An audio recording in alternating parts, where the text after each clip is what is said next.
Welcome to our channel. Child ఆర్టిస్టులకి cine ఇండస్ట్రీలో మంచి భవిష్యత్తు ఉంటుంది. చిన్న వయసులోనే సినీ ఇండస్ట్రీలోకి ఎంట్రీ ఇస్తారు కాబట్టి అప్పటి నుండే చిత్ర పరిశ్రమలో జరిగే ప్రతి చిన్న విషయాన్ని క్షుణ్ణంగా పరిశీలించవచ్చు.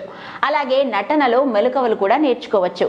ఇందుకోసమే చాలా మంది స్టార్ హీరోలు తమ వారసుల్ని బాల నటులుగానే సినీ ఇండస్ట్రీకి పరిచయం చేస్తారు. ఇకపోతే నాగ చైతన్య సమంత జంటగా నటించిన తాజా చిత్రం మజలే.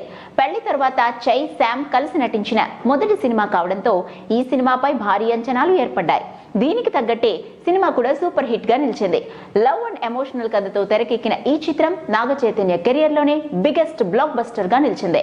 ఏడాదిన్నరగా వరుస ఫ్లాప్లు చూస్తున్న చైతు కెరియర్ లో ఈ మూవీ ఓ అద్భుత విజయాన్ని అందుకుని చైతుకి కొత్త ఉత్సాహాన్ని ఇచ్చింది.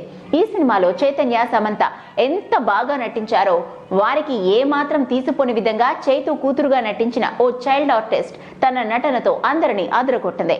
ఈ అమ్మాయి పేరు అనన్య అగర్వాల్. నటనపై ఉన్న ఆసక్తితో తల్లిదండ్రులు ప్రోత్సాహంతో చైల్డ్ ఆర్టిస్ట్ గా తెరపై కనువిందు చేసింది. మొదట్లో commercial ads, Tata salt, all out, clinic plus వంటి వాటిలో తన సత్తా చాటింది అనన్య. ఆ తర్వాత పలు హిందీ సీరియల్స్ లో కూడా నటించింది.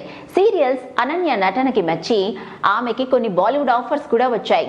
Ananya Zee TV, Star Plus channel serials లో నటించి మంచి పేరును సంపాదించుకుంది. 2009లో తుత్ సాంగ్ ప్రీత్ లగే సజ్నా అనే సీరియల్ ద్వారా టెలివిజన్ రంగంలోకి అడుగుపెట్టింది. 2015, 2016లో స్టార్ ప్లస్ లో ప్రసారమైన సియాకే రామ్ అనే సీరియల్లో సీతమ్మగా నటించి అందరినీ ఆకట్టుకుంది. 15 ఏళ్ల వయసుకే ఎంతో పేరు తెచ్చుకున్న ఈ చైల్డ్ ఆర్టిస్ట్ అనన్య మజలీ సినిమాతో టాలీవుడ్ లోకి ఎంట్రీ ఇచ్చింది. మజలీ మూవీలో నటించి సక్సెస్ అందుకున్న అనన్య భవిష్యత్తులో మరిన్ని మంచి సినిమాల్లో నటించాలని కోరుకుందాం. మరిన్ని ఇంట్రెస్టింగ్ అప్డేట్స్ కోసం చూస్తూనే ఉండండి అవర్ ఛానల్.